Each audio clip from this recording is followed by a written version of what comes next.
Bienvenue à notre chaîne YouTube Jeanne Forêt Santé. Aujourd'hui, nous allons parler d'un sujet très délicat. Il s'agit de la peur. La peur est l'une des plus grandes causes d'échec dans la société. Quelles sont les formes de la peur?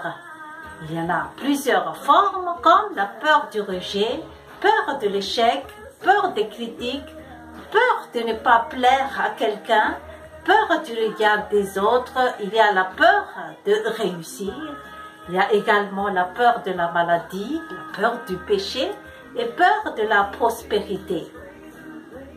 Quelles sont les conséquences néfastes de la peur dans la vie d'une personne? La peur du rejet vous conduit à ne pas essayer de réaliser vos rêves ou vos projets.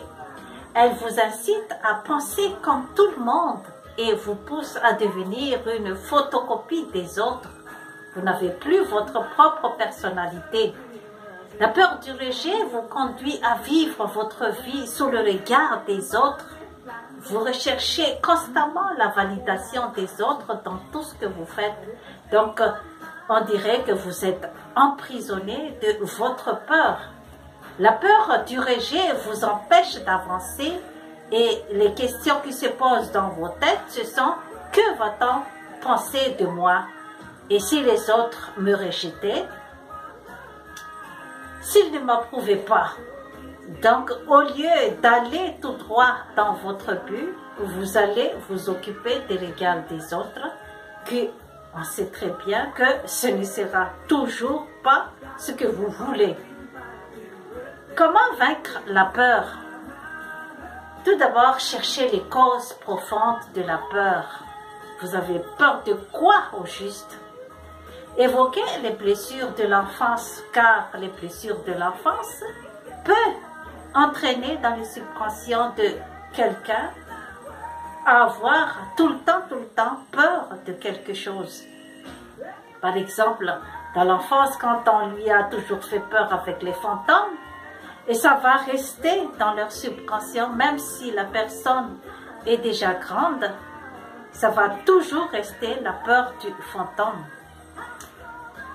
Il faut travailler l'estime de soi, travailler sur la confiance en soi, savoir maîtriser la communication, savoir maîtriser la jalousie, savoir résoudre les conflits, prendre le temps de s'écouter soi-même, soit avec la méditation ou le yoga.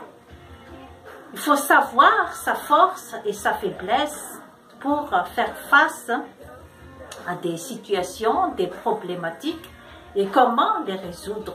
Car c'est avec la résolution des problèmes qu'on arrive à avoir la paix dans l'âme et dans l'esprit. Appelez une force divine, c'est-à-dire qu'il faut toujours être en possession d'une force divine. Il faut croire à des forces divines pour pouvoir affronter la peur. Il ne faut pas avoir peur d'avoir peur, car la peur, c'est naturel. La peur est toujours avec nous. Mais tout simplement, il faut savoir vivre avec, il faut savoir le dompter et il faut savoir également l'utiliser, car on a aussi besoin de la peur pour pouvoir avancer. Par exemple, il faut que nous ayons peur, par exemple, de voler, par exemple, parce que sinon on va aller en prison. C'est pour cette raison qu'il faut bien suivre la loi. Il faut vivre avec la peur, savoir faire face, l'utiliser pour avancer, ne pas le camoufler soit avec l'alcool ou la drogue ou les cigarettes,